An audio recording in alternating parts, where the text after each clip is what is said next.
Elena returned to the library 3 days later. This time, it was raining. The sunlight outside felt almost aggressive, too sharp, too definite, as if the world had decided to declare itself clearly for once. But Elena didn't trust clarity anymore. She walked to the same wooden table near the window, where the old librarian had first spoken to her about experience before meaning. The book was still there, waiting. Introduction to Phenomenology, slightly more worn now, as if it had been breathing in her absence. The librarian appeared without sound. "You came back," he said simply. Elena nodded.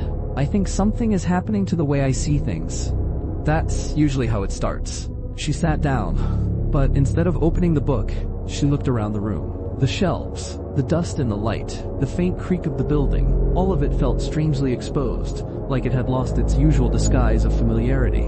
"It's like everything is louder," she said. The librarian tilted his head. "Or you are quieter." She frowned at that. "What does that mean?" He leaned on the table gently. "Tell me what you see right now." Elena hesitated. "Books. A window. Light. You. Good. Now remove what you know about them. Not physically, just in your attention." She tried. The books stopped being books. It became stacked silence. The window stopped being an object. It became a boundary where brightness gathered itself. Even the librarian was no longer an old man who works here. He was presence. Wait. Breath shaped into human form. Elena pulled back slightly, unsettled. "It feels strange, like I'm losing grip on things." The librarian nodded. "Yes, that is the first discomfort. The world you were used to is made of shortcuts. Names, categories, habits. Phenomenology loosens those shortcuts." "But why would anyone want that?" she asked. He smiled faintly. "Because shortcuts hide as much as they reveal." A long silence settled between them. For a moment, Elena noticed something she had never paid attention to before. The sound of her own thinking, not words, not sentences, but a kind of inner motion, assembling reality as it went. She whispered, "So what is left when I stop naming things?" The librarian looked toward the window. "Try it. Try it." Elena closed her eyes.